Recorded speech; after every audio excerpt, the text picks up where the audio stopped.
dry. And let's get started on our painting here. It's going to be a portrait. I call it Man Seen Through a Window. And we see our man sitting in a chair, and he looks very forlorn and lonely, maybe a little bit sad, and perhaps we can see some fear in his face. His hair is in disarray, his clothes are rumpled, his face is a bit tortured and flushed and ruddy. So let's put a little red on his face there. And his arms are sadly raised as if in resignation, as if he's in surrender to the vicissitudes of life. Of course, I suppose you'd probably look like that too if you were hanging upside down on the cockpit of a Cessna 150. With one tire off of the power line. Yeah.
Thank you very much. Thank you. We have a very happy audience here tonight.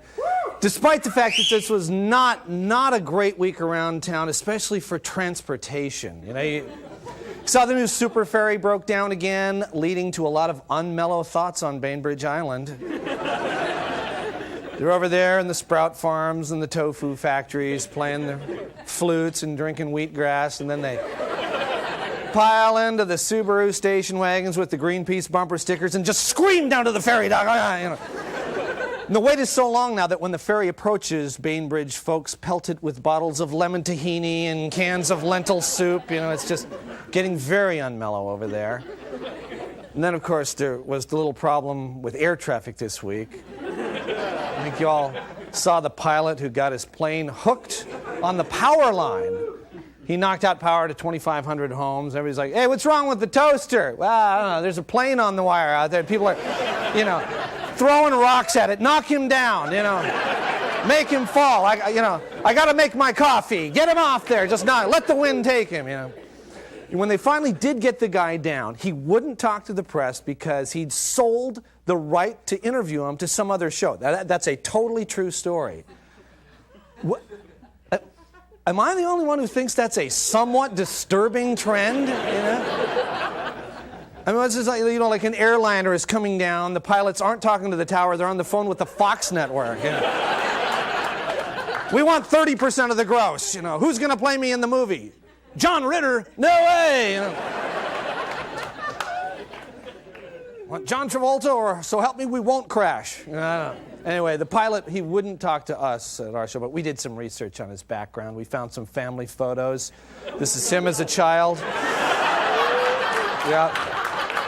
Apparently, he was always interested in mechanical things like bicycles. This is him trying to get the garage door open to get the bicycle out. Of course, things don't always go right with the bicycle either. There's like problems with the bicycle. He went on some dates in high school, but proved to be somewhat socially awkward, so he concentrated on learning to fly, became an excellent pilot, even knew how to fly helicopters. There he is flying a helicopter. That expertise helped him out, you know, during that dangerous time he was stuck on the wire. And when the firemen got him out, his girlfriend was very relieved. That's his girlfriend there. And when they knew he was safe, his family was ecstatic. There's the family.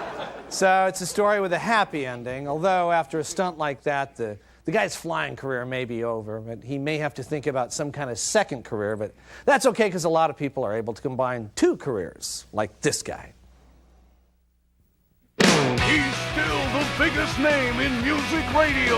Randy Scott with you, everybody. Much more music power.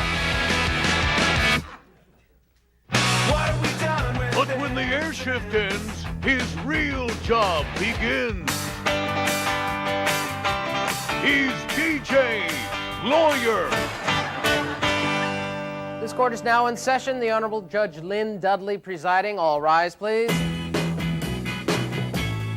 Here she comes, just walking into court singing. Come on, everybody. She looks good. She looks fine. She looks good. She looks fine. And I knew it was my mind. Order. Order.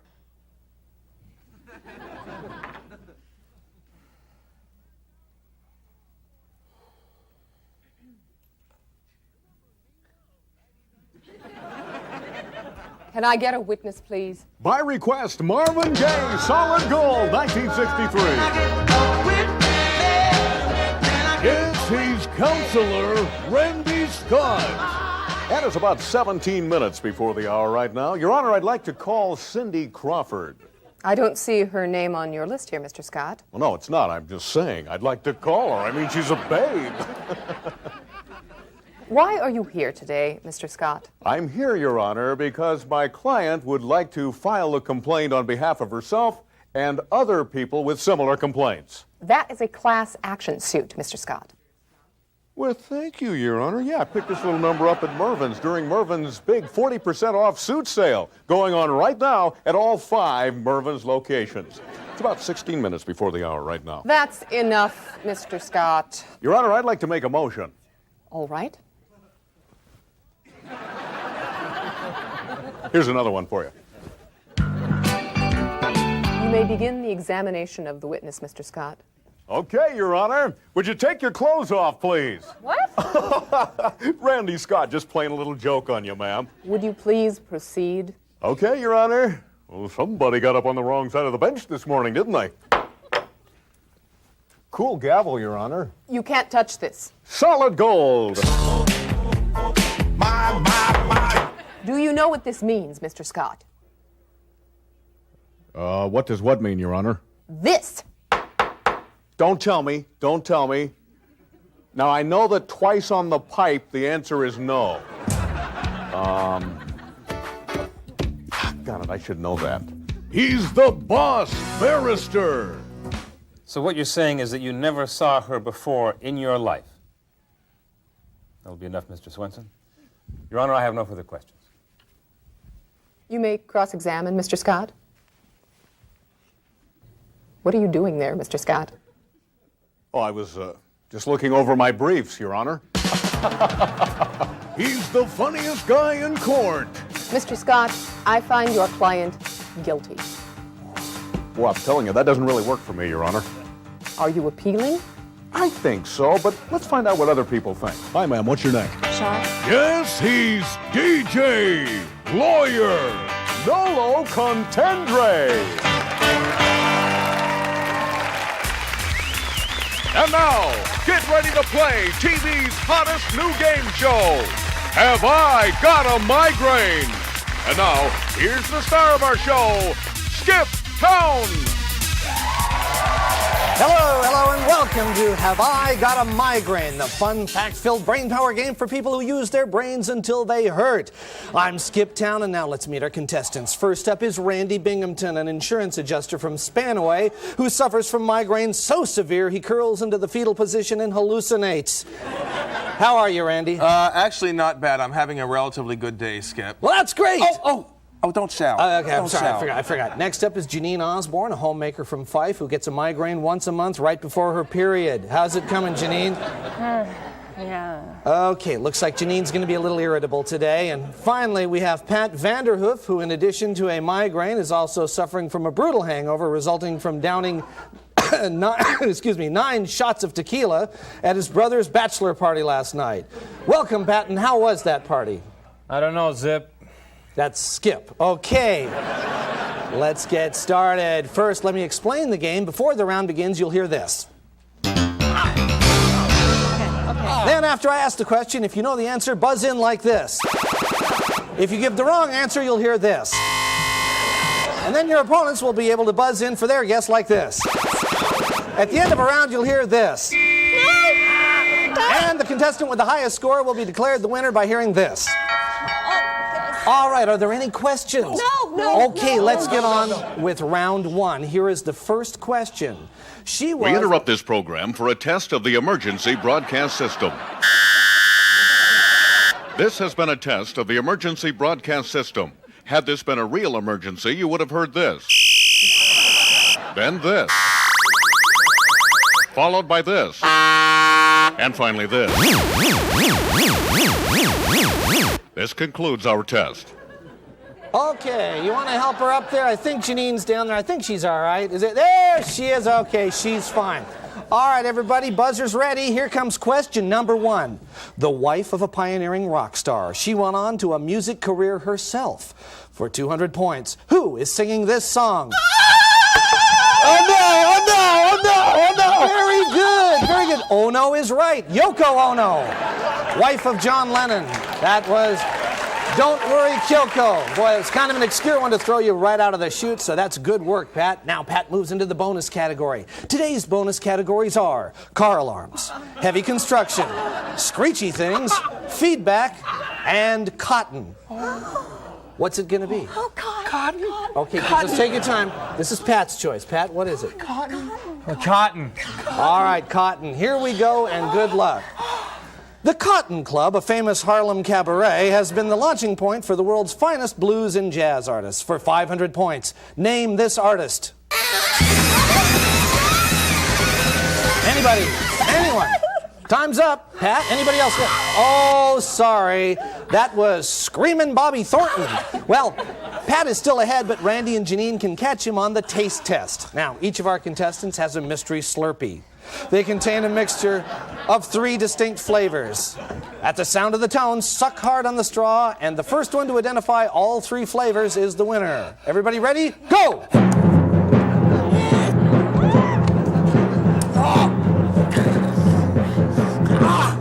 Okay, time's up. Let's see what Randy says. Let's see.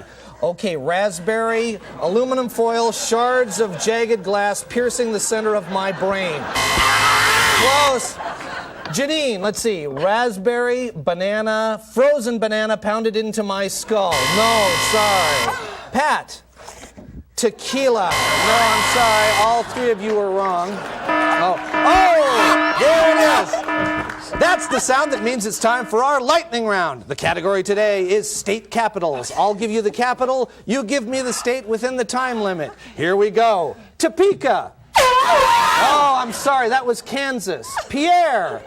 Oh, sorry. That's South Dakota. Albany. Oh, sorry. That's New York. Well, the lightning round can be rough, but it looks like you're the winner, Pat. Tomorrow you'll face our reigning champion, Don Busby, who was recently upgraded from critical to stable condition. Randy and Janine will receive our consolation gift, 2 front row tickets to the Pantera concert. See you next week on Have I Got a Migraine?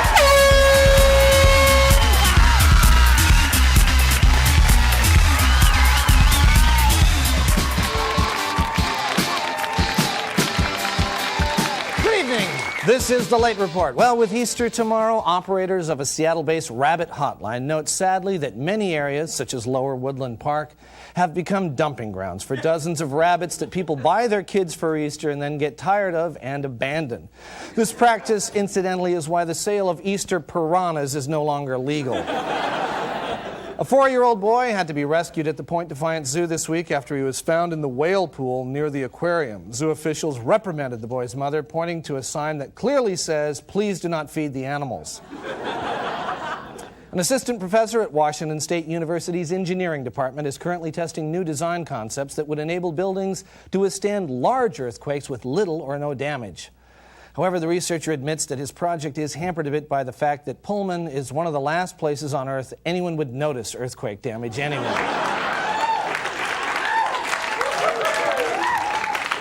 There was renewed concern this week over the health of Pope John Paul II. Vatican officials were alerted to a potential problem when, during a lull in Monday's Mass, the Pope fell asleep on the foot of a guy sitting next to him. Former U.S. Senator Bob Packwood of Oregon is thinking of re-entering politics in another couple of years, telling a Rotary Club in Oregon, "I'm putting my toe in the water." He did not reveal plans for his tongue.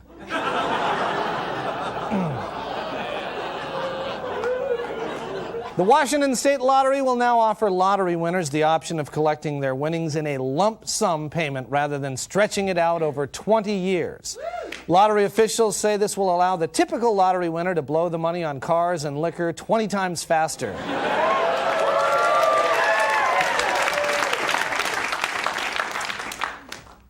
Interesting reaction. Pierce County Judge Ralph Baldwin resigned this week when it was discovered that after a drunk driving case, he invited members of the jury back into his chambers for beer. Pierce County officials refused to comment on what happened with the jurors he invited into his chambers after a prostitution case. And now, here with a late report commentary is Mr. Hurt. Mr. Hurt.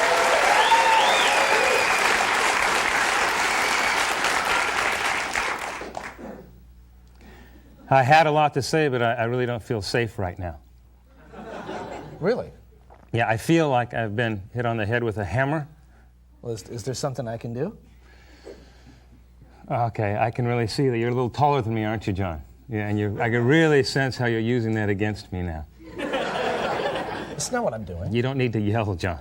Well, was I yelling? It must feel really good to get all the laughs and then have a whipping boy for the commentary.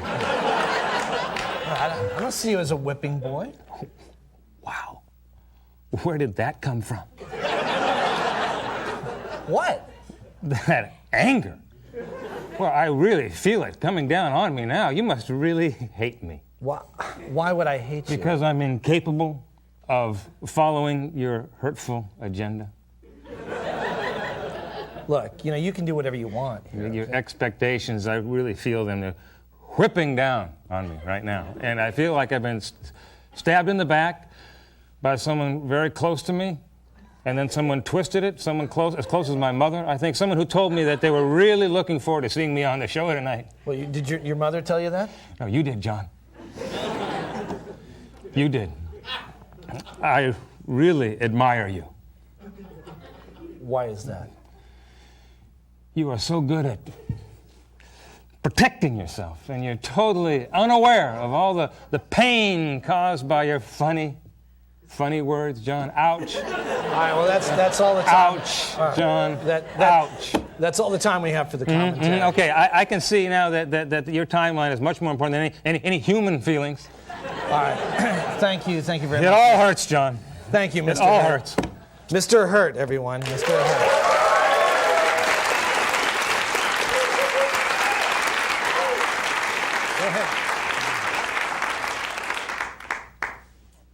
Finally, Franklin High School won the annual state mock trial competition this week, where students compete by arguing actual court cases in front of local judges. Impressed by their victory, Judge Ralph Baldwin immediately invited the students back into his chambers for beer. This has been the Late Report. Don't go away, because we're coming right back.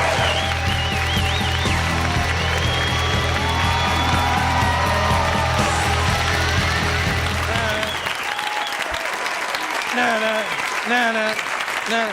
Thank you very much.